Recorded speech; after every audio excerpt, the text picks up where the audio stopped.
Good evening and good day, everybody, and welcome back to the Ask Abhijit show. I just concluded my first live stream of geostrategy with Abhijit Chavda. In case you've watched it, thank you very much.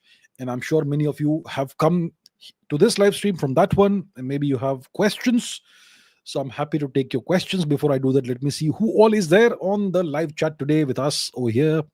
So I can see Baba Abhijit Chavda. I can see Geopolitical Dubey from Indore. Amisha Mishra is back. Hello. Mr. 88ers, Raja Akash Kumar, Saini SS, Somi Jain, Kumar Kanishk, Arindam Das, Bitupan Bora, Prashant Bharat, Seneca, Priyanshi Sood, Chetan Agarwal, Only Gems, Kuldeep Chauhan, Neha Sharma, Ankita, Bharat First, Anant Pai, Avneet Singh Khurana, Vidhi Maniar, Sanatani Balak, Deepika, Kanishk Raj, Anant Chandak, Sonia Sinha, Naveen Sai Vemuri, Vimla Chaudhary, Janavi Thinasekar, Anonymous, Feminist Slayer, Space Striker, Neha Senku, Nimish Gupta, Devik Shriyan, Beat Brawlers, Avneet again, Deva, Janavi, Crazy Brain, Nirupan, Requilmi07, Sandeep Singh, Vijesh SK, Rishikesh Das Gupta, Saurabh Sharma, Hitender Thakur, Gojo, Mr. Bin Salman 786, McLovin, Abhi Chandel, Anonymous, Space Striker, Shubham Bhosle, Suyash Singh Prime, Somi Jain, Anu Dipta Sen, Abhimanyu Thakur, the DKT, and so many other people as Minor, Rohan, and so on. Thank you so much for being on the live stream. And first of all, let me thank okay, who all do we have? Let's begin with some questions. I will take as many as I can. This will be a roughly 60-minute live stream. It will not be very long, but I'm going to have another one tomorrow. I'm going to be doing 5 Ask Abhijit live streams this week. So I'm going to curtail the time to about 1 hour. Okay. Ritik Pawar says, what's Trump's Golden Dome project all about? I'm not sure. I haven't heard of it. So many events are happening right now. Let's quickly Google it. What is Trump's Golden Dome project? Yeah. Let's quickly Google it. Golden Dome project. What is it? It's a missile defense system. Okay, it's a proposed missile defense system, multi-layered defense system for the US. Well, I think they're learning the lessons of the various wars. So it's a proposed multi-layered missile defense system for the US. Okay. Kumar Kanishk says, how do goats in barren volcanic island India, the barren island India, how are they able to survive there, and how do they exist after several intense volcanic eruptions? Can it help to understand how ancient animals survived and evolved in the Mesozoic era? Look, Barren Island is an active volcano. As far as I know, there are 2 active volcanoes that I know of in India. One is Narokandam and one is Barren Island. So Barren Island is not the kind of volcano that spews immense amounts of lava and pyroclastic flows and all that on a daily basis. It's kind of active. Sometimes there's a lava flow here and there. It's nothing. I can't remember the last time there was a serious eruption over there. So as long as there is no serious eruption, you can have life forms that exist on the island. So goats live there, and whenever there's an eruption, they'll move out of the way, move to safety. And there's never been an eruption that has blanketed the entire island and wiped everything out. So that's why they're able to survive. This is unlike humans. We construct buildings and make up entire civilizations, and doing that on a volcanic island can be dangerous because it can disrupt normal activities. So that's why humans don't prefer to live on such islands or in regions close to active volcanoes. Well, in Italy we have some like Vesuvius, Sicily, Etna, which erupted today. But animals can survive very easily, and they don't have buildings to live in. So even if there's a lava flow and there's some damage, it doesn't make any difference to them. So yeah, they are able to survive because of these reasons. Only Gem says, why are Hindus not taught their religion?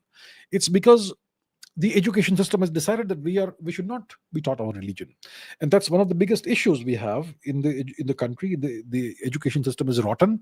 It's been taken over by the lefties, the communists. They have a stranglehold on the academic system, the education system, and they have ensured that we are not taught our culture. We are the only country, only civilization in which you don't teach kids your culture. So obviously they'll grow up deracinated. The objective is to destroy and eradicate Indian culture, religion, and civilization.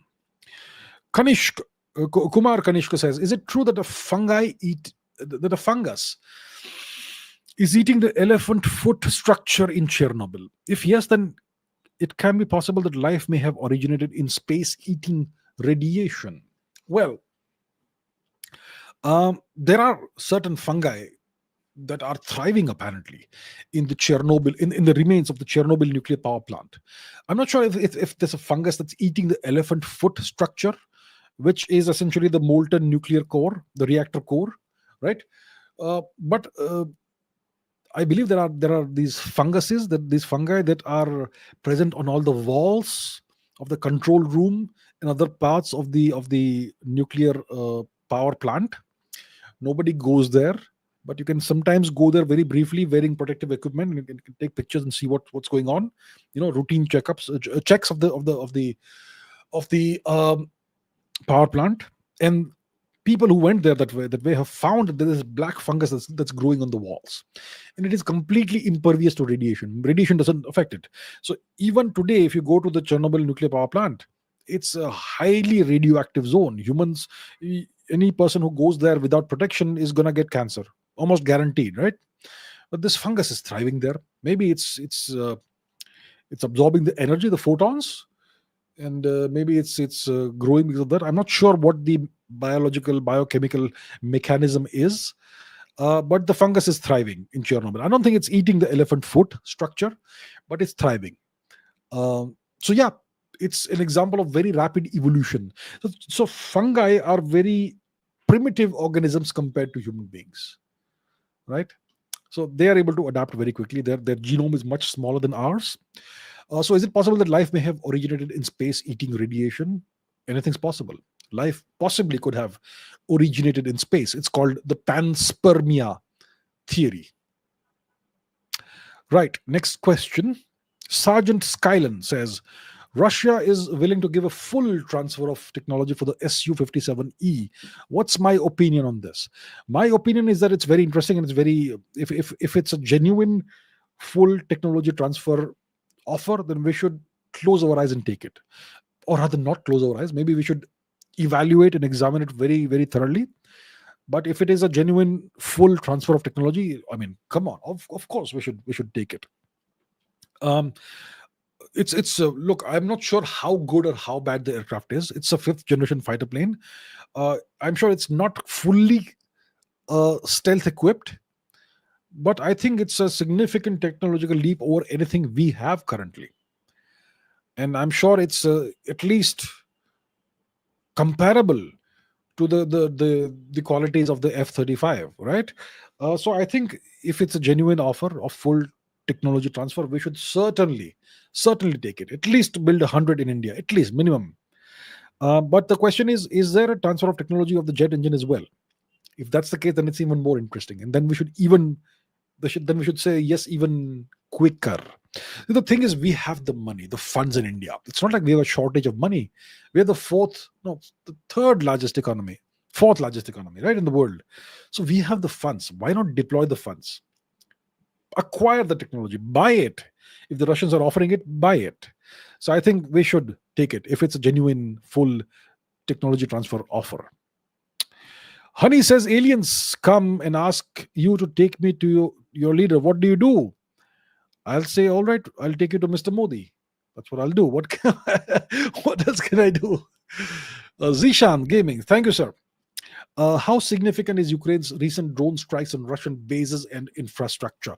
How does this change security against drone strikes and what's Russia's reaction going to be like? Does this change the chance for peace? The drone strikes that Ukraine conducted yesterday, they are incredibly, monumentally significant. It's This is the piece of military history we have seen. Russia looks like Russia has been caught napping, looks like a monumental intelligence failure on the part of Russia, right? And it looks like the Ukrainians have been planning this for more than a year and a half. Looks like Trump was never told about this. Looks like Trump has been caught completely unawares.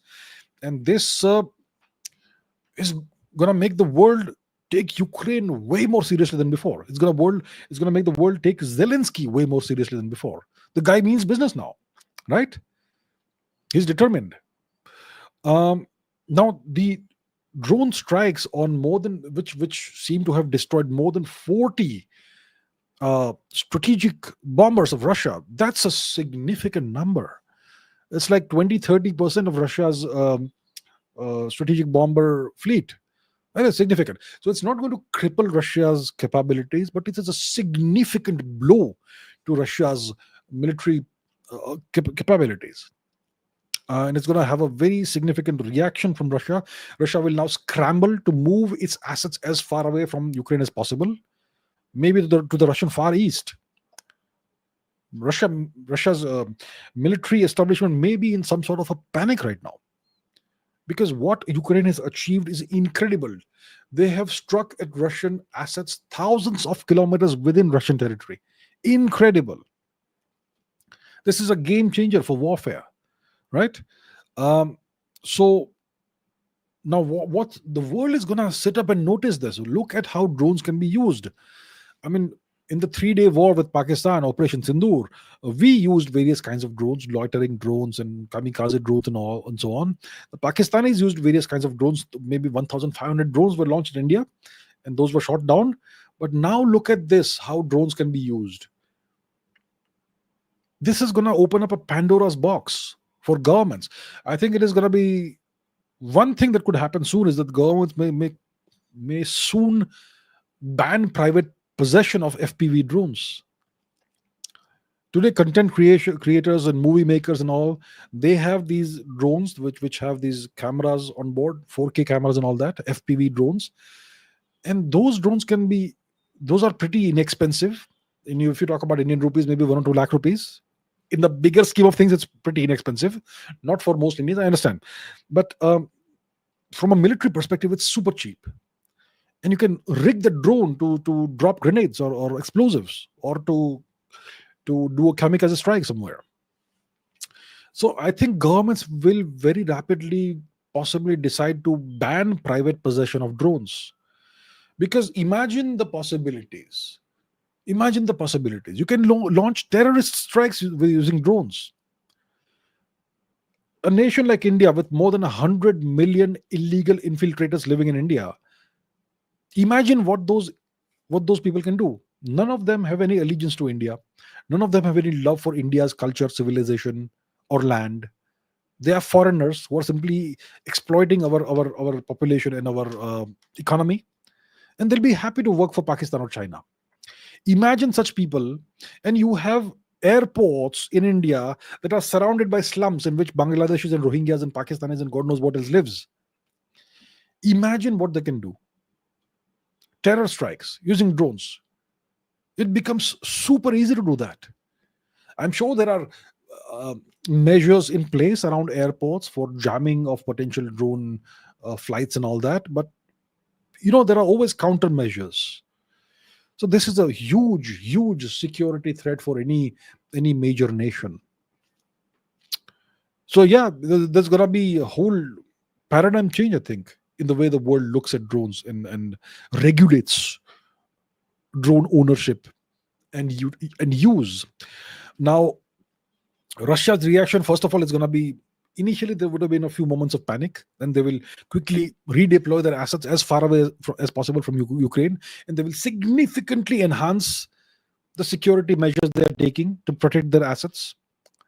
The retaliation is going to be possibly significant, and Ukraine will maybe face the brunt of that in the coming days, right? Does this change the chance for peace? It's not going to change much in the long-term scheme of things, but I think that Russia may be tempted to now quickly put an end to this war. They have allowed this war to meander forever. So maybe Russia will now decide that we will forcefully grab more territory and pound Ukraine more, possibly.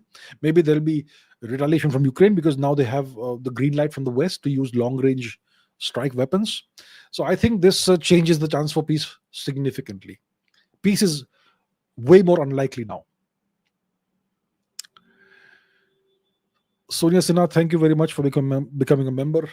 Appreciate that. Rahul Lakshmanan says, what's the Indian government's position on the use of AI and other advanced technologies in the military domain? I think India's government is super enthusiastic about the use of AI and other technologies in the military domain.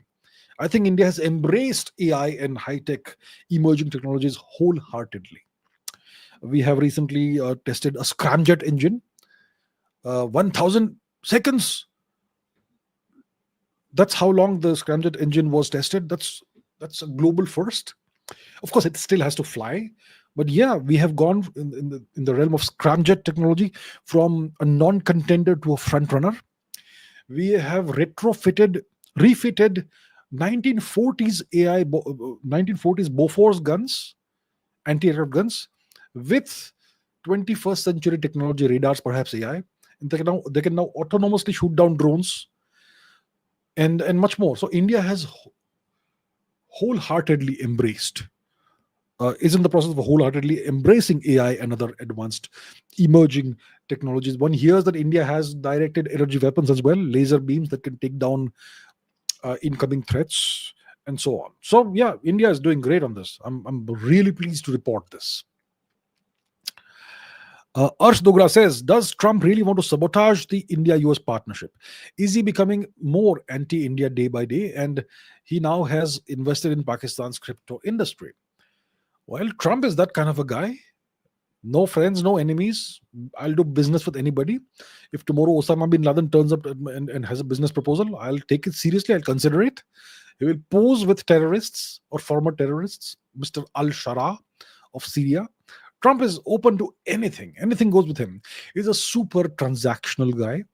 He's a super short-term guy. He has this tendency of perhaps putting long-term interests on the back burner when it comes to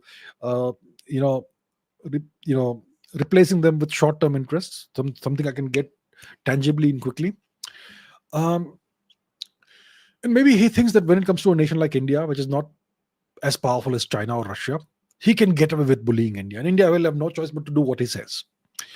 And he has investments in Pakistan. His business empire is invested in Pakistan, which is one reason why he would not want Pakistan to be destroyed by India.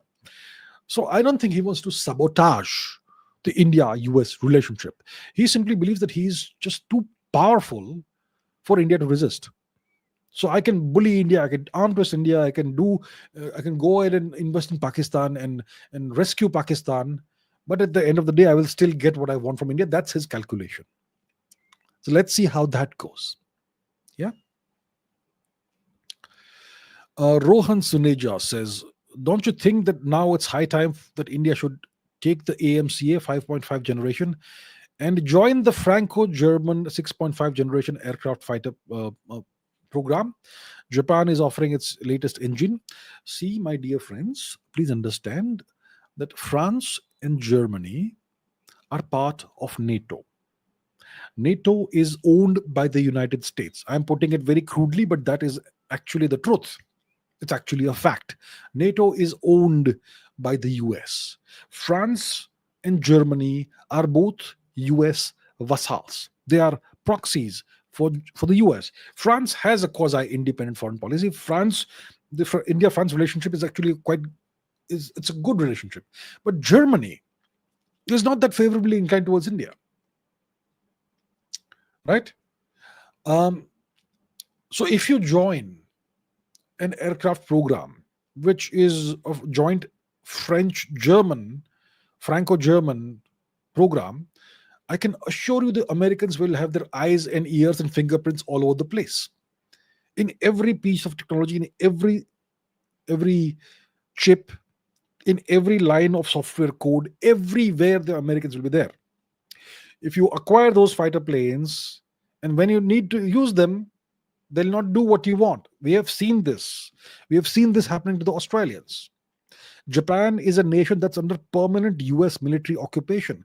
Japan's economic policy, military policy, and foreign policy are extensions of the US policy. The US decides all these things. So if Japan is, see, if Mr. Shinzo Abe was offering something, we would take it seriously. He was a nationalist and he was a friend of India. Uh, I don't know who's the prime minister in Japan now. Doesn't really matter. They're all puppets of the US. So the only right way forward for India is to go it alone. If France is willing to sell jet engine technology for a price, we should buy it. If Russia is willing to sell jet engine technology for a price, we should buy it.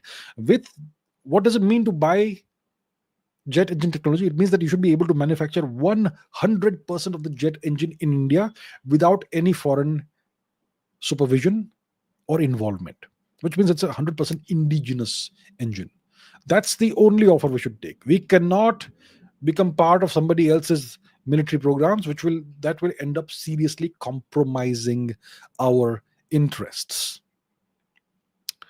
Right. So please understand that. Okay.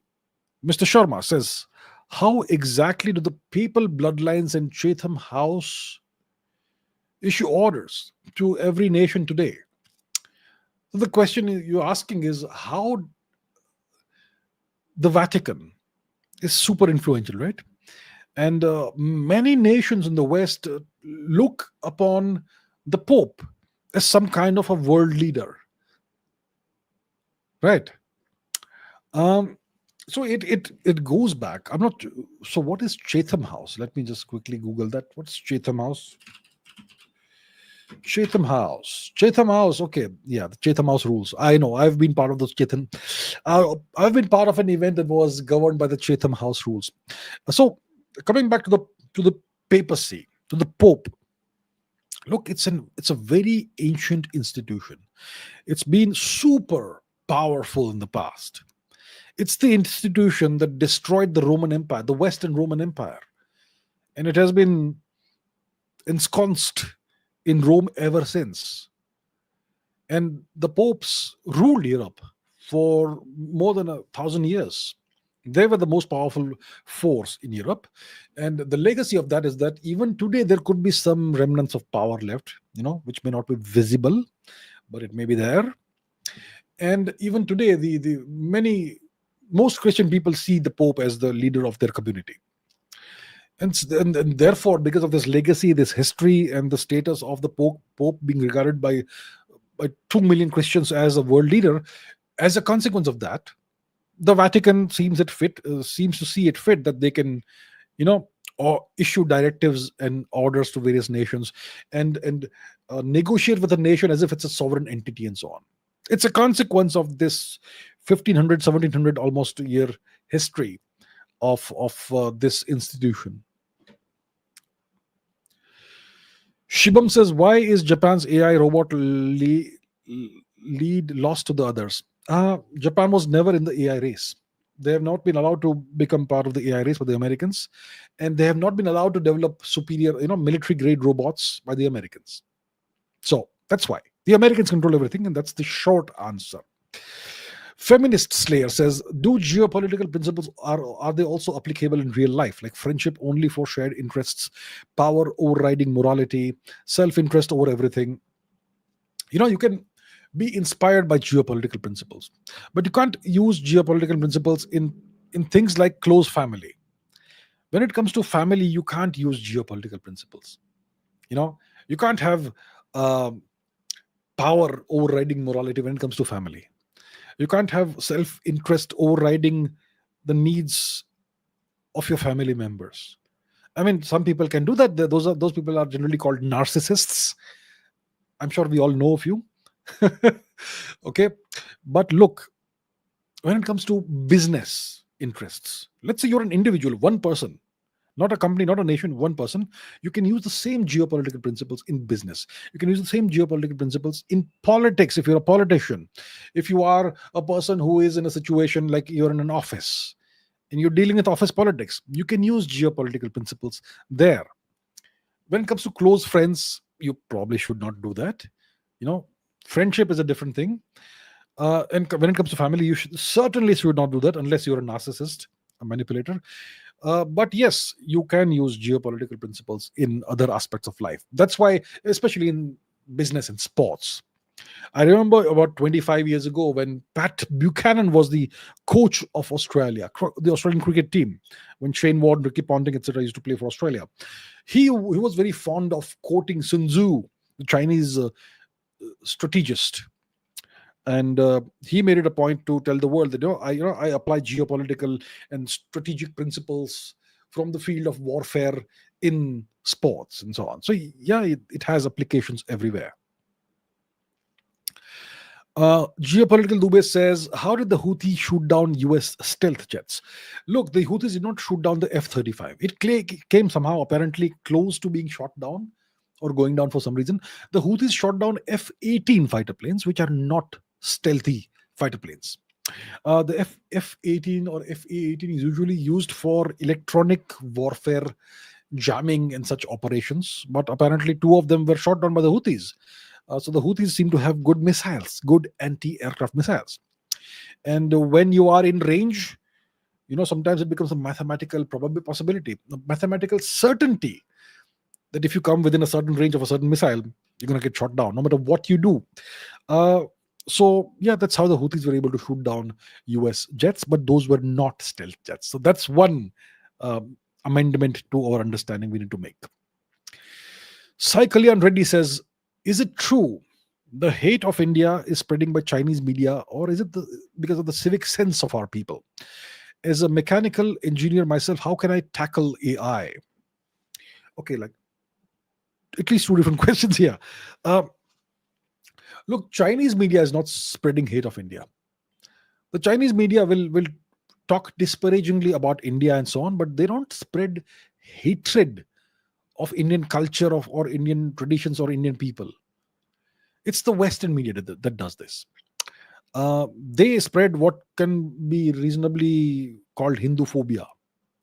And they spread the narrative that Indian people are extremely, I don't know what are the stereotypes they try to portray, that Indians smell like curry, Indians don't smell well, Indians are disorderly perhaps, and we don't have toilets in India. That the same old stereotypical jibes, they use certain offensive terms, derogatory terms for Indians and so on. This is the Western media. Now, it's not, look, the BBC won't do that. They will do it way more subtly. They will never use derogatory words, but they will subtly reinforce, false stereotypes and so on.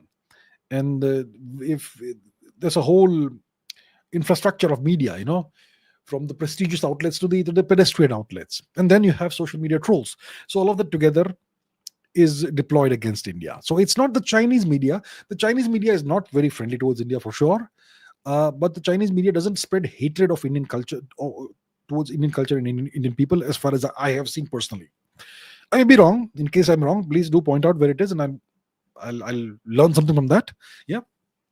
So it's mainly the West that hates India. Why do they hate India? Because we are the last surviving polytheistic culture. We're the oldest surviving civilization in the world, and we still haven't been broken by the West. How dare we survive? And that's why they hate us. As a mechanical engineer, how can I tackle AI? Look, AI is a big challenge. Right now, nobody can see it, but in a few years, most pedestrian jobs, most entry-level jobs are going to be replaced by AI. It's coming. As a mechanical engineer, I'm not sure what you can do about AI. AI is in the realm of software and so on. But I'm sure that there's going to be an AI influence in mechanical engineering also. So what comes under mechanical engineering? It's machinery and stuff like that, right? Machines that build machines and things like that. Well, AI is going to be part of that process also, especially in design. And AI will be integrated and married with robotics. So you're going to have AI equipped robots doing a lot of the work that historically people would do, and so on. So the people who will survive the coming of AI are the people who are, well, most people will be unfortunately replaced. The people who will survive and thrive are the ones who think differently, are the ones who see every problem as an opportunity. The people who will thrive in the AI era are the ones who question, the ones who innovate, and the ones who build something, create something. These are the qualities you will need to have. So AI is coming in every sector, and if you are somebody who sees this as a tool you can use to do something bigger and create something better, then you will be among the few who will survive in that. And then you will be in control of multiple AI employees. You'll be an AI manager, and then imagine how powerful that will make you and how much you'll be able to create with that. So yeah, that's the deal. Abhijit Shera Rajneesh says, what lessons can we learn from Japan's isolation era? See, Japan became very insular, very isolationist for about more than 500 years. Um, and because of that, they lost contact with the world. They were not able to keep up with what was happening in the world. And when they first came in contact with the Europeans already had way more advanced sailing methods and techniques and ships, and they understood navigation much better than the Japanese. They had more advanced weapons than the Japanese. So if you become isolated, if you become an insular nation, you get cut off from what's happening in the rest of the world. You are not aware of the developments. You may not be able to benefit from new technologies that may be emerging. You may not get the intelligence about threats that exist out there. You may not get access to new knowledge that may be circulating across the world, and so on. And if you become insular and isolationist, then you become scared of everybody. You think everybody is a monster, right? That sort of thing. So multiple lessons can be learned from Japan's isolation era. And this eventually was ended by Japan. It was ended by the Japanese bureaucracy, not by the Japanese emperors. That was the period of the Meiji Restoration, in which they said that we will end all our isolationist practices. We will end our long-standing traditions. We will destroy the samurai and shogunate system. We will try and stamp out Buddhism, and so on. That didn't quite work, but yeah, that turned Japan into an imperial power, and that was eventually the cause of its defeat in the Second World War. So they had multiple centuries of isolation. Then they tried to reverse it at a breakneck pace, and the end result wasn't very great for Japan. Hardik Joshi says, how can we solve India's problem of quality of life, depression, economic gaps? It's mostly the Ambani, Adani pulling the economy up. How to minimize the gap? We need to become a manufacturing power. The only way you can provide so many jobs to people is by becoming a major manufacturing power, by replacing China. The West is thinking beyond China. They want to pull out of China. So India is the only nation that can provide manufacturing at scale. So we have the potential, we have the population, we have all of that, but we need to work on the ease of doing business. We need to work on land acquisition and all that. If we become a major manufacturing power, everybody will have a job, right? And then the quality of life goes up when everybody has a job, when everybody starts earning more money, and then the GDP per capita goes up. And the rise of the GDP per capita number is intrinsically related to quality of life. So right now, India's GDP per capita, let's say it's $2,000, let's say, but China is $10,000, $11,000. So their GDP per capita is about 5.5, 6 times more than us. So then their quality of life is, you could reliably say, is about 5 or 6 times better than ours. That's how it is. So the government needs to implement reforms, big reforms in investing in the ease of doing business, in welcoming foreign investors, and so on. And another thing which needs to happen in India is we need to put an end to corruption. One of the biggest reasons why there is such poor quality of life in India's cities, I'm sure there are some cities which are wonderful, better than Venice. I'm sure there must be some. But overall, it is said that the average city has very terrible infrastructure and quality of life, and overall it's terrible. Uh, so that's that the cause of that is corruption. Okay, to put it very um, succinctly. So India needs to fix that issue, the corruption issue. It is alleged that it's everywhere, and it's the system. It is the part of the system that runs the Indian um, machinery, right? So that's what needs to happen. So India needs to become a major manufacturing power. We need big reforms in the economy, in the ease of doing business, and we need to start a war on corruption. If we do these things, a lot of these problems will eventually be solved. Depression is a consequence of very poor living standards and a lack of hope in the future, right? So all these uh, things will address the problems. Okay, Harsh Tirole says Modu Chanyu leadership compared to Chinggis Khan. What is Modu Chanyu? Modu Chanyu. What is Modu Chanyu? Oh, wow. Shonyu. Well. I haven't studied this part of history. I haven't studied Shonyu history. Interesting.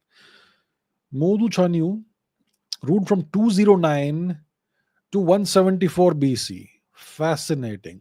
He was a military leader under his father Tuman and later Chanyu of the Xiongnu Empire based on the Mongolian plateau. So I have spoken about the Xiongnu a lot of times, but I have not studied their history. They are the tribal confederation that displaced the Kushans from their homeland in the Tarim River Basin region. And the Kushans were forced to flee westwards and southwards. They ended up displacing the Scythians who were living in Gandhar, and the Scythians invaded India as a consequence. And about a century and a half later, the Kushans themselves invaded India. All of this was triggered by the Xiongnu expansion. And apparently, Modu Chanyu was one of the great leaders. So I haven't studied his life history, but fascinating. I learned a new name today. And maybe sometime, in the future, if I have the time, I may read up a little bit about Modu Chanyu. So I can't compare the two because I've studied only Chinggis Khan. So, but yeah, very interesting. Ankita says, what will happen to Ukraine now after Operation Spiderweb on Russia? So Operation Spiderweb was what happened yesterday. The unprecedented Ukrainian drone strikes on Russian military infrastructure destroyed more than 40 aircraft apparently, and attacked a naval base apparently. There were submarines there apparently. The full details will take time to come out. It's still an evolving situation. What will happen to Ukraine now? Russia may decide, there's a high probability that Russia now decides that we're going to end the war this season. We will achieve our military objectives, whatever they are, territorial objectives, regime change objectives, whatever the objectives are, in the next few months. There's a high probability that happens. And that's something I covered just now in the previous live stream, geostrategy. So I think there's going to be a significant Russian retaliation against Ukraine. Russia is most likely going to pound Ukraine with missile and drone strikes. It's going to most likely target Ukraine's strategic infrastructure, military infrastructure, possibly cities. And maybe there'll be a significant offensive in the Sumy region, in some other parts of Ukraine as well. In the Sumy region, there's a significant massing of more than 50,000 Russian troops. So that may come into play soon. So I think there's going to be a significant escalation of the war right now. And maybe if Russia gets their way, they may end the war in a few months. And obviously the West will try their best to not allow this to happen. But the most likely scenario is escalation, significant escalation. Next 7 to 30 days, significant escalation. Betterine says, are there any physics theories of everything that you find convincing? Weinstein's geometric unity or Langen's CTMU? Look, there is no theory of everything right now that provides all the answers. A theory of everything has to unify quantum mechanics or quantum field theory with geometrodynamics, which is Einstein's general relativity. It essentially has to give us a way of quantizing gravity. And right now, there's no theory of everything that does this. I haven't really studied Eric Weinstein's geometric unity. I haven't had the time to do that. But as far as I know, there's no theory that gives us the answers. If there was a theory of everything that would actually be able to quantize gravity, that would be, I mean, it would be earth-shaking news. There's no such thing. We are nowhere closer to understanding gravity in 2025 than we were in the year 2000. So, yeah, it's a period of stagnation. It's a long period of stagnation in theoretical physics, in fundamental physics. The stagnation began in 1979, around 1980. The last big advance, big theoretical breakthrough that was proven by experimental evidence, the last such breakthrough was Alan Guth's theory of inflation. Since then, there's nothing.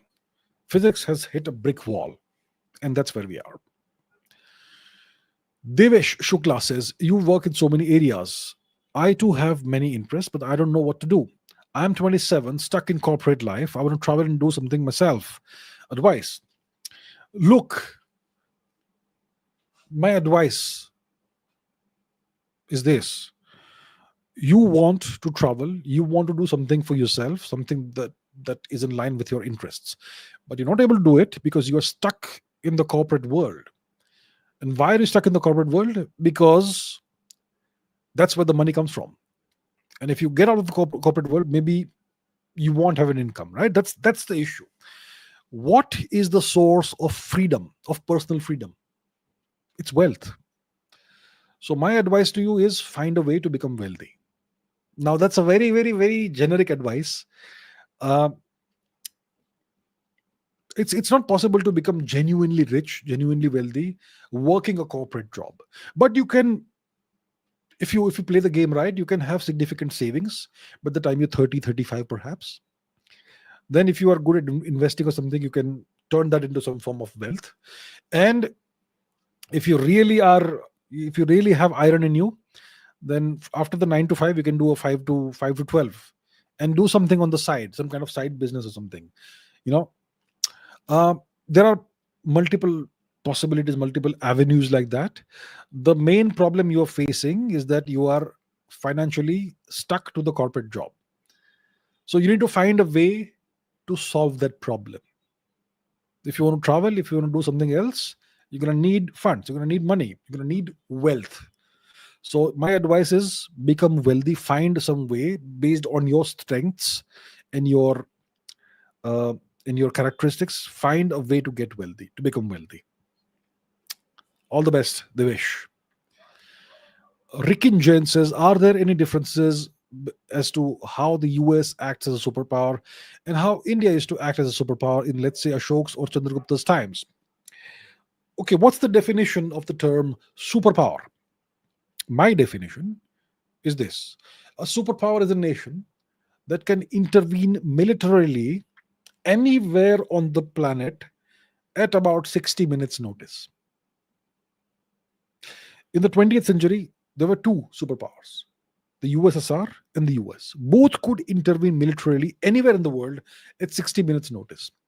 Today, there's only one, the US, that can do that. China can't do it, Russia can't do it, India can't do it.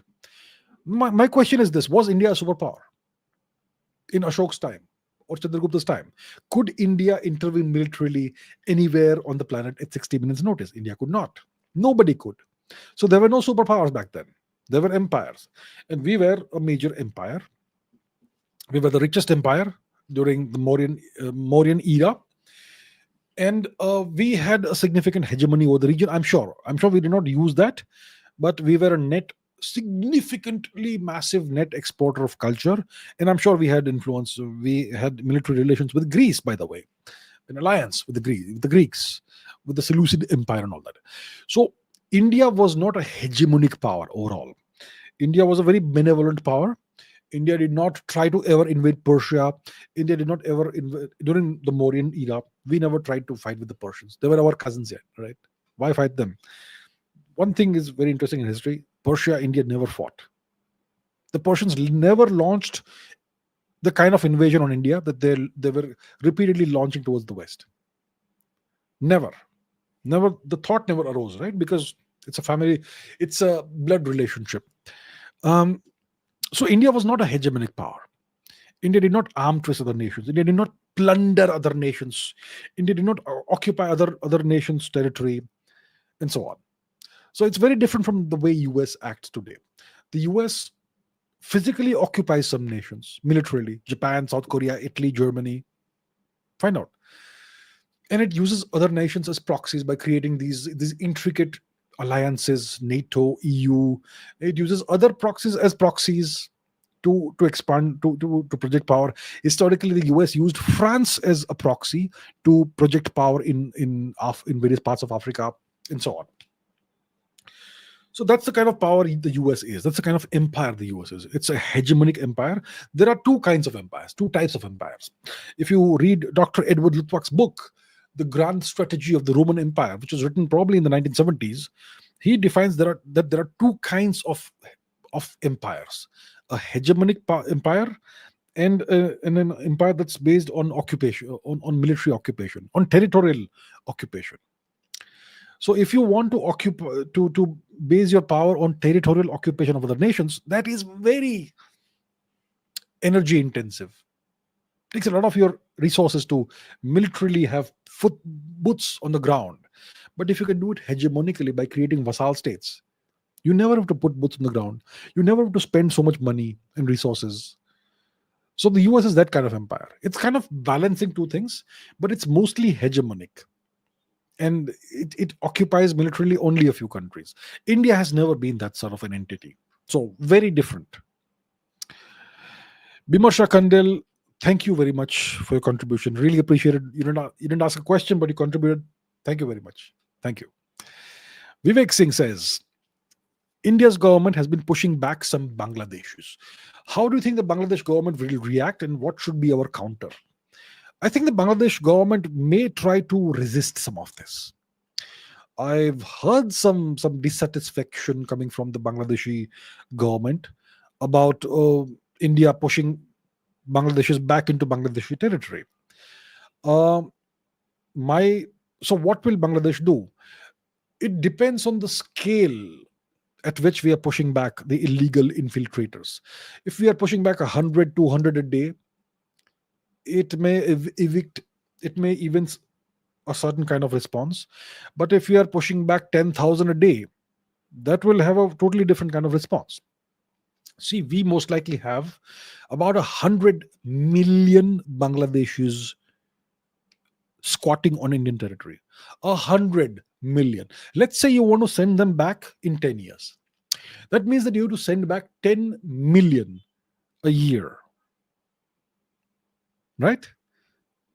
So every month, essentially, every 36 days, you have to send back 1 million, 10 lakhs. Which means every 3.5 days, you have to send back 1 lakh. Which means every day you have to send back 30,000. If we are doing that, there's going to be a very, very severe set of complaints coming from Bangladesh. They will go and cry to the world that the Indians are flooding us with refugees or whatever, and this is a humanitarian crisis and so on. And then the world gets involved in this. They say it's a humanitarian disaster and so on. And they'll then want to accuse India of human rights violations and so on and so forth, that sort of thing. So it depends on the scale at which we are pushing people back. Right now, if you're pushing 100, 200, 500 a day, the Bangladeshis are already kind of complaining. The fact is that Bangladesh can do nothing about this. If we decide to push everybody back, they have to accept those people. It's not like they can resist us, right? But yeah, this is an evolving situation. I hope we send every Bangladeshi back, every illegal Bangladeshi back. The ones who have come to India legally, please feel free to be here legally. We have nothing against you. We have an issue with the illegals. Every person who has entered India legally is welcome to stay as long as they are legally allowed. No issue with that. So I think it's high time we do that. Bimarsha Kandel says, has the world war started? Can give brief info chances of Russia to use nukes. Give me your opinion. Is this the beginning of World War? I hope. Yesterday there was talk of World War III starting. So after this operation Spiderweb, the Ukrainian strikes that destroyed allegedly more than 40 Russian long-range strategic bombers, there was speculation that Russia may resort to the use of tactical nuclear weapons, not strategic weapons, but tactical nukes, low yield, kiloton yield nuclear warheads. It's not happened, and thankfully it's not happened. I'm glad it's not happened. We don't want that. Um, so look, World War means US and Russia are fighting. That's a world war. If the US and China are fighting, that's not a world war. Only US, Russia, them fighting makes it world war. And then there's a very, very, very significant chance of nuclear escalation. So what's the chances of Russia using nukes? I think the chances are low right now. They have been hit very hard. They've lost about 20-30% of the strategic bomber fleet, which is a disaster. But they still have about 70% roughly of their strategic bomber fleet. And they're going to secure that now very, very seriously. And they're going to most likely hit Ukraine hard in retaliation. I don't think they will use nukes on Ukraine. Doesn't make sense from my perspective. They can hit Ukraine hard using conventional means and without the need to use nuclear weapons. So I don't think this is the beginning of World War III. Not yet, and I hope it never happens. But this is not the stage. But Ukraine is now becoming a more significant, more pronounced flashpoint. And especially given what happened yesterday, and the West having given Ukraine the permission to use long-range weapons that can strike deep within Russian territory, I think the Ukrainians are going to start using that. And in case they use, let's say, German weapons to strike Russia deep inside Russia, Russia may strike at Berlin. So if that happens, then we are a step closer to World War III, because then the US may feel compelled because of NATO commitments to defend Germany and so on. So if Ukraine uses long-range weapons against Russia that the Germans and the Americans have given, then Russia will most possibly strike at Germany in German territory. That brings into action the NATO clauses, that an attack on one member state of NATO is an attack on all of them. And then we are closer to World War III. So I think it depends on what Ukraine does now. Vidhi says, what's the best veg protein source which is not high carbs? Paneer. Paneer is dense. It has way more protein per than milk, obviously, per same volume, but it is high in fat as well. But it has next to no carbs. So when it comes to protein sources with which are veg but low carbs, I think it's milk and paneer only. Maybe tofu also, perhaps. I'm not sure if tofu has carbs. I would go with paneer. And paneer is obviously tastier than other non-veg sources. So I would say I would go with paneer. Saiti Reddy, thank you very much, sir. Thank you very much.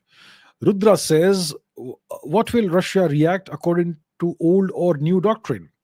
I think Russia will react by, first of all, moving its strategic bomber fleet further away into its hinterlands. And secondly, it's going to react by pounding Ukraine the next few days. And Russia may have decided to end the war in the next 3 to 6 months now by achieving their military and political objectives. So that's how I think Russia will react. We're going to see a significant uptick in the war, and it's going to be a significant escalation in the next week or two. That's what I see happening. Saiti Reddy says, is it okay to purchase electric car in 2025 in India? As long as the car is good and it has a good endurance. I mean, how many kilometers does it go between charges and all? If I were to purchase an electric car, I would want it to go at least 100 kilometers before being charged again, at least. And I want it to have the same performance, the same speed, the same pickup, the same kind of thing as a regular car. Should look good also. If I'm paying good money, then it should look good, and so on. And I'm not sure which vehicles are in the market. There are hybrid vehicles and maybe electric vehicles also. So it depends on various factors and it depends on your personal choices. But I think it's certainly okay to purchase an electric car if it makes sense for you. United Alliance 14 says, are you excited to play GTA 6 on the 26th of May 2026? Grand Theft Auto. I've never played the game. I'm not much of a gamer. I I was one of the guys who bought the brand new PlayStation 2 when it came out. And I had a few games I used to play on that. There was this game called, what was it called? It was something about crashing cars all over the place. Now I played a game called Dynasty Warriors and some Star Wars game also. I've never played GTA 6. Uh, and today we don't have the PS2 anymore. I gave mine away. uh, Today is the day of it's the era of PS5 and Xbox and all that, right? But yeah, I've never played the game, and I don't have the time to game. I would love to game again, but yeah, no time. So I think I'm gonna skip GTA 6 whenever it comes out, 26th of May 2026. Kapai developer says, how do you think AI, which is LLMs, first of all, thank you for the contribution. How do you think AI or LLMs is going to shift management in the private sector? I notice resistance from the top leadership to the use of AI in example. For example, HR departments. As for founders, how do we market? Look, HR folks will be the first to resist. Okay? And the first adopters of AI will be the people, the tech folks. Not all the tech folks, not the low level tech folks who are going to be replaced. The high skilled tech folks, the ones who want to innovate, they will see AI as an opportunity to innovate. Let's leverage AI and innovate more. I wish I had 10 employees who were like top class coders, but I only have 10 employees who are mediocre coders. But now, if I have AI, then I can get rid of the mediocre coders and have top class coding AIs to help build and execute my vision. Right? So it's those folks who will want to be the early adopters of AI in any private sector company, especially software companies and so on. Top leadership will be happy as long as it makes money. If you can demonstrate to top leadership that it is a money spinner, ooh, they'll love it. They'll love it. Look, you spend so much money on employees. You have to spend so much time training employees when they first come in. Then you have to monitor them. Some are lazy, some are demotivated, some lack talent, some lack whatever else. It's only the like 2% who are really top class employees, right? And those are the ones who rise and become leaders. So if you're a founder, if you're in the top leadership, you'll be happy with the adoption of AI. Then you'll just need a few people to manage the AI. So you're going to significantly downsize in that case while becoming more productive. The HR departments will complain. The HR folks are the HR folks, you know how they are, right? We all, if you've been in the corporate sector ever, you know how HR folks are. Super, patronizing, paternalistic, and so on and so forth. The least productive. I'm sure there are some who are good. I'm sure some of them contribute to the company well and all, but overall, we know how they are. They're a different set of people. So forget about the HR departments. Once you have AI employees, what will HR do first of all? Right. So that's the thing. So I think once AI becomes a thing in various industries, it's going to be a very different kind of setup in every company. Excuse me. Managers will be managing AIs, teams of AIs. That's what's going to happen. And if you're a founder, then it's a great time for you. You can do more while spending less. You will just need to have a few people who know how to manage AIs. That's where we are going. That's the direction in which the world is going. Kapai developer says, could you please expound on von Neumann probes? Von Neumann probes are it's a theoretical thing. It's never been done, but these are self-replicating robotic probes who go to other planets, who go to other worlds, other star systems, looking for planets that are suitable for human habitation. And if they find such a planet, then they will send signals back to humanity that, we found this thing, you can come and settle over here, it's a good place for human habitation. And in case they are running out of fuel or something, they can land on another planet which may not necessarily be suitable for human habitation, but which will have the resources to build more of these von Neumann probes. So the probe has the tools to build more probes like itself using raw materials from other worlds. So it goes and lands there, it builds more probes. The other probes also then set out and look for more worlds for humans to inhabit. That, I believe, if I remember correctly, is the concept of the von Neumann probes. Very interesting sci-fi concept. Maybe it'll become reality someday in the future. Literally, Officer K says, in all honesty, why does Pakistan get away with it? They've done several genocides, ethnic cleansing, and war crimes. Why does the world not react? The world does whatever the media tells them, thinks whatever the media tells them to think. The media, it's all about propaganda. It's the biggest propaganda machine in the world. And the media we're talking about is the Western controlled, Western dominated, English speaking and Western languages speaking media. For these nations, which are led by the US, Pakistan serves a very important role. Pakistan is very valuable. It serves the purpose of destabilizing India and keeping India off balance. The West doesn't want India to rise again after a gap of almost 1,000 years. They don't want, after a gap of about 500 years, they don't want us to rise. They want us to remain down, because if we rise, historically we were the largest economy for the most part of history. They don't want us to become the most powerful economy once again, most powerful nation once again. So that's why you need nations like Pakistan to keep on damaging India, to keep on bleeding and hammering away at India. And if Pakistan does that, then everything is forgiven. They will keep quiet about what Pakistan has done to its Hindu population. They'll keep quiet about what they've done, what they are doing in the process of doing to Balochistan, to the Pashtun people, ethnic cleansings, war crimes, and they will keep quiet about Pakistan being the world's epicenter of terrorism. They will now say that the Sahel region is the world's epicenter of terrorism, and so on. Pakistan gets away with it because it is a mercenary nation that offers valuable services to the West. That's why Pakistan gets away with it. Joydev Thakkar says, Bhuj awaits bail. Oh yes, I have seen your email. I will respond to it as soon as I can. Thank you so much. Thank you. Vaibhav Shinde says, I'm 23 with a degree in AI, no experience, interested in bureaucracy and serving society, but failed UPSC. People say this exams and bureaucracy is a waste. Am I wasting potential, or should I trust my gut?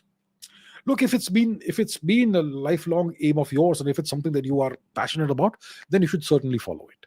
But if you think that if the reason for pursuing the UPSC and bureaucracy is because you think it will make money and all, then it may be not the right thing. But it looks like you are interested in bureaucracy because you want to serve society. In which case, it's okay to spend maybe 2-3 years trying for the UPSC. So the UPSC exam has a very, very low probability of success. Only about 1,000 people get through, and millions are competing for it, right? Millions sit for the exam. So the probability of success is very low, first of all. But yeah, some people are super intelligent and they are really good at this. So maybe if you're one of them, you can try for a year or two. But don't spend 7-8 years of your life chasing this. Try it for a year or two. But you have a degree in AI, which means you have some skills. You may not have experience, but you could leverage that too. And you could serve society using AI as well. So I would not say that you're wasting your potential. You're still very young. You're 23. I think you can afford to spend a year or two, maybe even 3 years at most, I would say, pursuing your dream of being a bureaucrat and serving society by doing that. So, but don't waste too many years of your life doing that. 3 years at most, I would say. Then you need to look at other options. And life gives you lots of options. So, yeah, all the best, sir. I'm so glad you want to serve society. And I hope that you get to serve society to the fullest of your potential in whichever field works out for you, whether it's bureaucracy or something else. So, all the best, sir. Suman Vikrant Panda says, do you think the CIA conceals info to its president? Look, the US president gets a daily intelligence brief. It's given by the CIA, the FBI, and the director of the National Intelligence Services, which is Tulsi Gabbard. So Tulsi Gabbard, or some minions under her, will collate information from all the services and synthesize it and give the info to the president. Now, you can't give all the information to your president. You can only give the most high impact developments and so on. That sort of daily briefing to your president. So that way, it's very easy to conceal info if you want to. Jyotiraditya Virdi says, what's the situation of Indian students in the US? Are students being kicked out for giving political speeches, or are they being affected at random? Look, students have no business giving political speeches and becoming politically active in a country where you're not a citizen. If you do that, you should be kicked out. If you are there as a student, it means most likely your parents are paying money, lot of money for that. Don't waste the money and the time that you've been given and the opportunity you've been given by indulging in political activism. Study and acquire a degree. That's it. So first of all, that's what I have to say. That's the first thing I have to say. Secondly, there is increased scrutiny on foreign students under the Trump regime, right? They're gonna scrutinize all the visa applications. Like they're gonna do it like much more seriously than before. They're gonna look into every student's past and the social media accounts and what they've been saying and all. And maybe some students could be deported because of that. So I think it's not a very good time to be a foreign student in the US. They're essentially going after Chinese students primarily, but who knows, Indians could be next. And there is a rise of anti-Indian sentiment in the US and in the West generally for various reasons. So Indian students should be careful in the US. I don't think they're being targeted or affected at random. Right now, the Chinese are being selectively targeted because Chinese have a history of allegedly spying in the US and extracting valuable information, technologies, and so on. So the Americans are going after the Chinese first. But who knows about the Indians? Maybe that could happen to Indians as well. So I think it's if you are thinking of considering the US as a place where you want to go for your studies, I think it's time to kind of give it more serious thought. Right. Okay. Please stop now doing the super chats because I'm going to wrap up very soon. Yeah, so I'll take a few more questions. Obviously, I'll finish all the super chats. Harsh says, if democracy gives equality to all, then what will be the scenario when AI gets elected democratically? Would humans accept it? Look, for an AI system to get democratically elected, you're going to need changes to the constitution and the laws of a country to allow an AI to stand for election. And for those laws to be changed in the constitution to be amended, it means that humans will have to do that first, right? Which means that humans are okay with AI coming to power. So logically, AI can stand for election only when humans first change the constitution and the laws, in which case humans are okay with it. So then humans would certainly accept an AI getting elected. See? Logic. Pre-LTP says, what happens when people become useless after AI comes? What pillars may fall if India was possibly collapsing? How universal basic income could impact India? Look, if people become useless after AI comes, I know what you mean. People get replaced. Jobs take away all automated and low-skilled jobs. I mean, AI takes over all the low-skilled jobs, low-skilled labor, and entry-level jobs and all that. What can it do? Most people are in such low income, low skill and entry level jobs, right? So what do you do about that? So what happens when AI takes over is that the industry, the sector, the company becomes way more productive and makes way more money, which means the government gets way more tax. So then these people who have become, let's say, hypothetically jobless in the future because of AI, I think the government will have to provide for them. There'll be no other option. So like you say, universal basic income. That's one way of one way of doing it, so it's still all hypothetical, but it could happen. So maybe the government will have to take the responsibility of providing for the people who have been made redundant by artificial intelligence systems in their various respective sectors. So that's the solution that one can think of right now. Jagan says, my question is, how difficult is it going to be to maintain strategic autonomy with a non-aligned policy? Both the US and China are have significantly trying to encircle India in our backyard. Okay, thank you, sir. Thank you. Um, we don't have a non-alignment policy. Non-alignment is a thing of the 20th century. It was Mr. Nehru's policy and the policies of various subsequent Indian governments. Today we have a multi-alignment policy. We are aligned with everybody. We are friends with everybody. We will engage with everybody. We'll do business with everybody. We'll trade with everybody. And wherever we have strategic alignment, we will do strategic partnerships, but not alliances, with wherever we have strategic convergence. So that's not non-alignment. It's multi-alignment. And it's strategic autonomy, which means that we will not take anyone's side. And we will not take the side of the US or China when it comes to their confrontation and their adversarial relationship. We'll stay out of it. We'll cooperate with both as far as possible. How difficult is it going to be to maintain this position? It's going to be difficult. Trump wants India to bend over. Trump wants India to do whatever he's asking us to do. He wants us to have zero tariffs, to completely open our market to US products. And if we accept that, they will say that, okay, now you need to be on my side vis-a-vis China. And you need to impose sanctions on Russia. So we have refused to do these things, right? We are currently engaged in trade negotiations with the US. I don't think we're going to give them zero tariff policy. And we have resisted significant US and Western pressure to participate in the sanctions regime against Russia. So it's difficult, but it's important we do this. Otherwise, we become a puppet, just another puppet. So it's going to be difficult. There's going to be a lot of pressure, increasingly more pressure, but it's something we have to do. The US and China are definitely both trying to encircle us in our own backyard. The Americans did a regime change in Bangladesh. They turned it into East Pakistan again. And they did a regime change in Pakistan as well in 2022 by ousting Imran Khan and getting a puppet as prime minister. So East and West Pakistan are both US vassals today. The Chinese are trying their own games in the region, the string of pearl strategy and so on. They're trying to encircle us all themselves.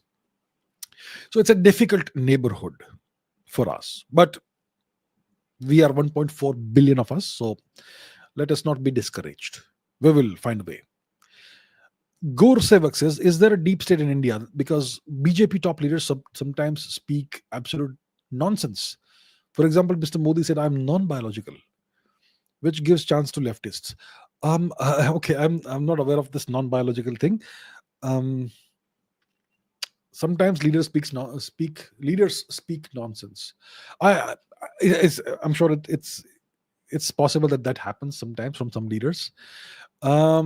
Is there a deep state in India? What does this have to do with a deep state? Look, when it comes to the deep state that people talk about of the US, it is this alleged entity, this extra democratic, extra electoral, extra government center of power that controls the nation allegedly, and its economy and everything else.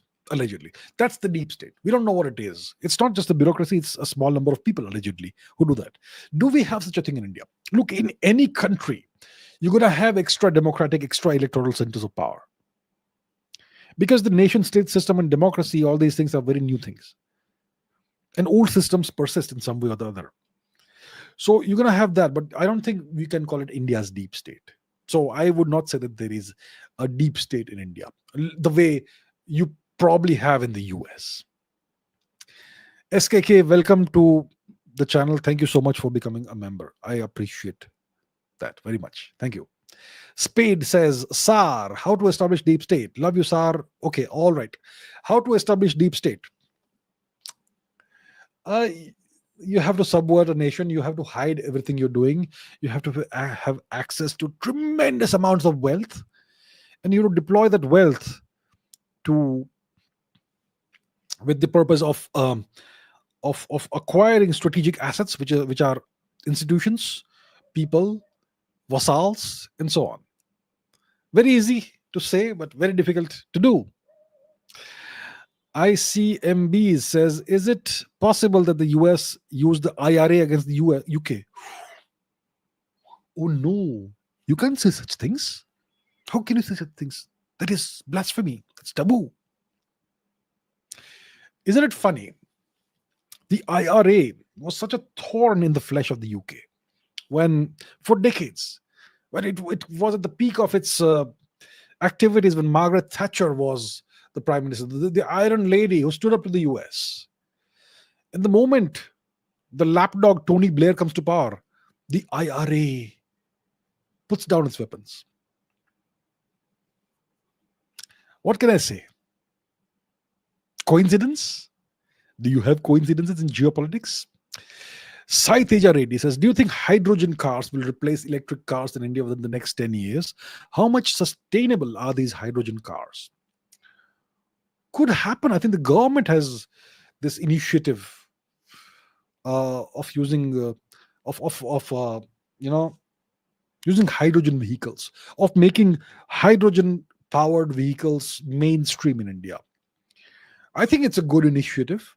The only byproduct or waste product of hydrogen combustion is water vapor. And if you're talking about hydrogen fuel cells, then that's a different technology. So will hydrogen cars replace electric cars in the next 10 years? I think hydrogen powered cars could become a significant, could represent a significant percentage, maybe 10, 20, 30% of vehicles in India. It's possible. I don't think they will completely replace electric cars unless we develop some groundbreaking technology and become a world leader in that technology. How sustainable are hydrogen cars? It depends on if it's fuel cell technology which has hydrogen. I don't remember how it really works. I had studied that when I was a kid. But if you're talking about hydrogen combustion, well, that's what you have in rockets, essentially. Hydrogen combustion means you burn hydrogen with oxygen to form water vapor, essentially. How sustainable? I think it could be super sustainable if you get it right, if you get the technology right. Admeet says, what if India was US ally after 1947 and weak USSR? What if India was a US ally after 1947? Well, it depends. It would have gone two ways. If we played the vassal game, we would have become a complete US vassal. And the US would have leveraged us against the USSR as well as China. And then maybe China would not have become a big thing because they had India. So if India became a complete US vassal, then maybe China's rise would never have happened. India would have risen in its place. But India would have been significantly compromised in various ways because India is a US vassal. But if India is a US ally without becoming a puppet or a vassal, then India could have done really well, potentially. As long as India did not come in the way of the US interests in the Cold War, and India became a manufacturing hub for the US, India could have thrived really well. So it would all depend on the leadership. It all boils down to leadership always. So India could possibly have done well with the right leadership if India had chosen to become an American ally. Jagan says, what's your views on US Space Force? Are they planning to place nuclear weapons in space and launch from there?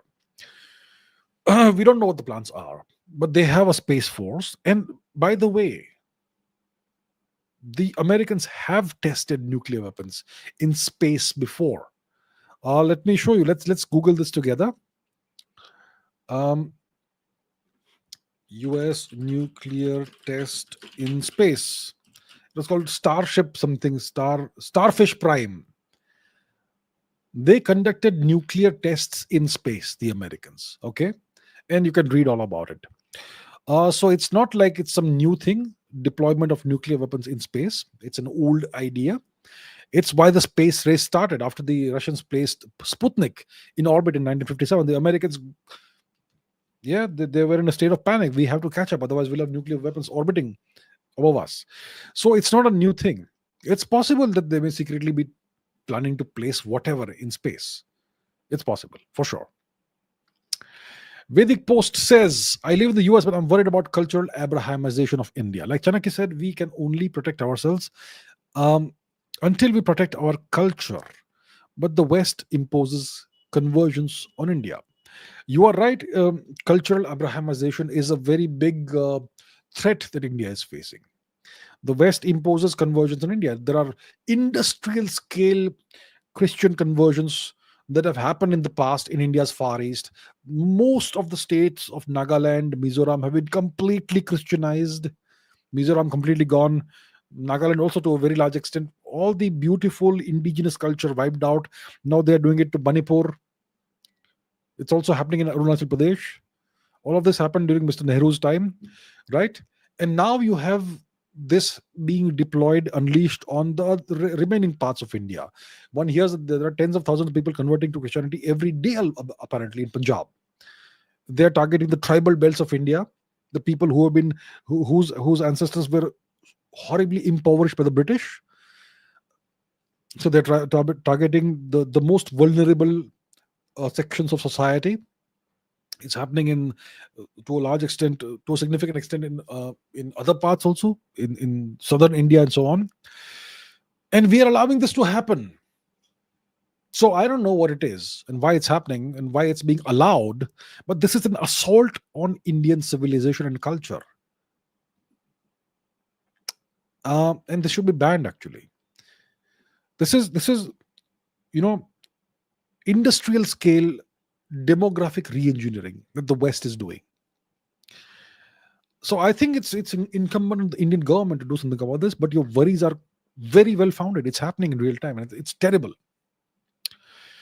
Naushil Soni, first of all, thank you very much. I hope fully GOI seeks your advice before your 999th video. Maybe they will. Look, even if they're listening and they implement something, I'm happy with it. Yeah. So anyway, thank you so much, sir. Thank you. Neil says, is the environmental crisis real or exaggerated? Look, much of it is real. Climate change is real. Some of it is a natural thing. Some of it is human mediated, human caused.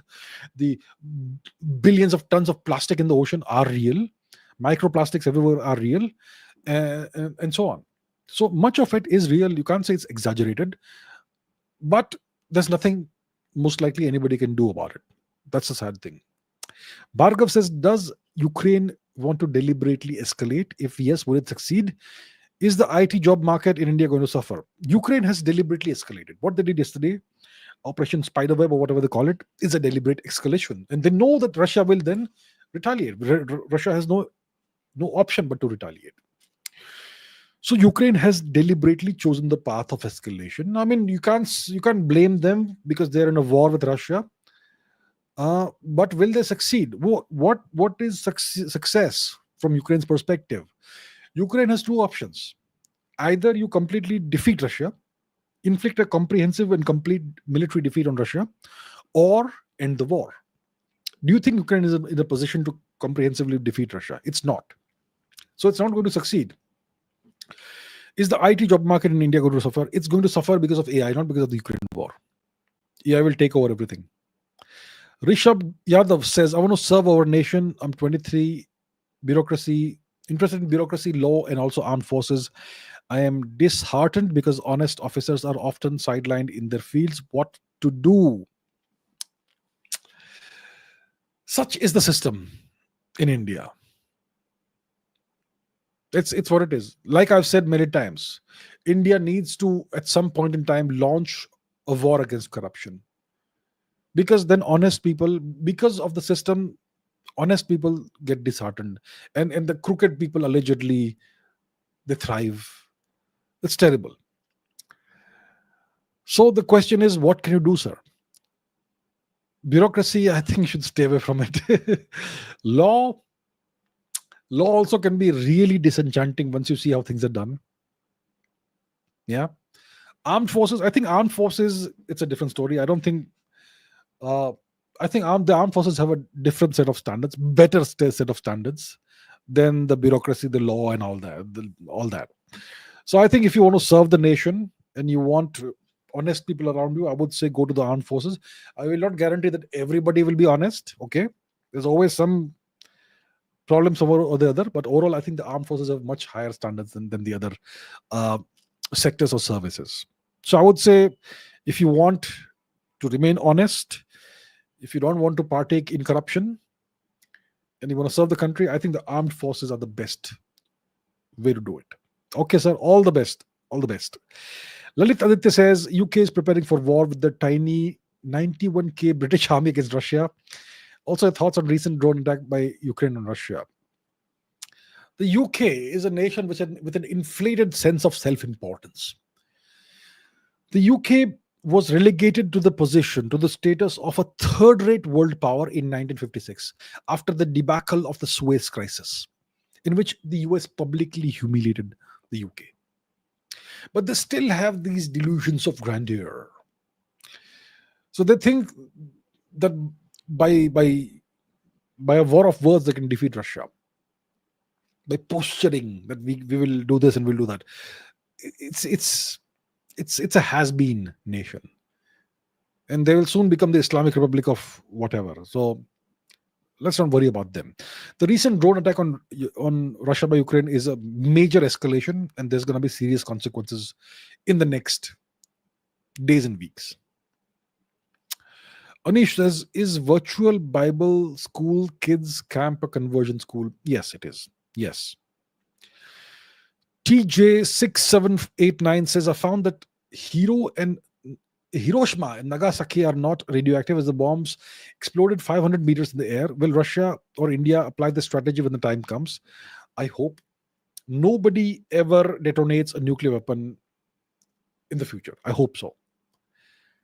And if you want to use nuclear weapons, if you are in a situation where you are forced to use nuclear weapons, you will use them to the best of your ability. So I don't know what kind of weapons we have. Do we have proximity fuses or do we have impact fuses? I'm not sure how it works, what our systems are like. But we're not going to worry about what's going to happen 50, 100 years down the line. When you are in a position where you are forced to use nuclear weapons, it's probably a matter of survival or extinction. At that point in time, you don't think about what will be the situation in the place where the bomb explodes 100 years down the line. You don't worry about that. So yeah, that's not a consideration ever. Okay, I will take this last question today, and that's it for today. Paras Virdi says, what kind of corruption India has in education and health? Will India ever be able to grow even with the best government that we have till now? Look, education and health are very different sectors. In education, so all kinds of issues. Let's say you are doing a PhD. Okay, it's very easy to get a fake PhD done, allegedly. It's very easy to get somebody write your thesis for you, allegedly. Okay, that's a very easy. And you can allegedly buy degrees, allegedly. That's corruption in education. And then there's also corruption in paper publication and all that. There are all these fake journals, these predatory journals that will allow you to publish any kind of research paper without it being peer reviewed for a price. So that's corruption, and so many more things. I mean, I can go on and on about education. In health, I can't think of case studies or use cases for health corruption or examples of health corruption, but I'm sure it's there as well. I think allegedly every sector allegedly in India allegedly has corruption, right? So it's what it is. Will India ever be able to grow even with the best government we have till now? India is growing at 6, 7, whatever percent per year, despite all the problems. Imagine if we remove the problems, what will happen? India will, I promise you, grow at 15% a year. So India will keep growing despite all the problems, but hopefully the government does something about corruption. Then India will be totally unleashed, unshackled. And that's what I would love to see. All right, my friends, that's the end of today's live stream. All right. Is this okay? Okay, so one last question I will take. Meiji Restoration was a double-edged sword. Missionaries destroyed culture. Plaza destroyed economy. The Plaza Accords, yes. Also, did US nuke Japan even though they surrendered? Evil. So the Meiji Restoration was a double-edged sword. It made Japan a modern nation. It destroyed Japan's culture. They tried to destroy Buddhism and eradicate Buddhism from Japan. And the problem it caused is that Japan became kind of culturally rootless because of the Meiji Restoration. Japan lost touch with its cultural roots if Japan had remained a Buddhist nation, if the Japan imperial army had remained rooted in Buddhist dharmic values, they would never have done the things they did. But then they would not have been able to conquer so much. So yeah, you're right, it's a double-edged sword. Missionaries destroyed culture. There is a missionary influence in Japan today, unfortunately, sadly. Yeah. And South Korea is destroyed by missionaries. And the Plaza Accords destroyed the economy. You're right. Did the US nuke Japan even though they surrendered? What one learns in history books is that the Japanese surrendered because they were nuked twice. Until then, they were not ready to surrender. So, all right. Thank you, everybody, for all your questions. I'm going to end the live stream over here today. And I will see you tomorrow in 2 live streams. The first one is the Indian interest, which returns after a gap of more than 2 years. And immediately after that, there'll be another episode of Ask Abhijit. So thank you so much for your questions, for your viewership. And I will see you very soon in the next live stream. Keep asking questions. Keep raising your standards. Thank you very much. Bye-bye.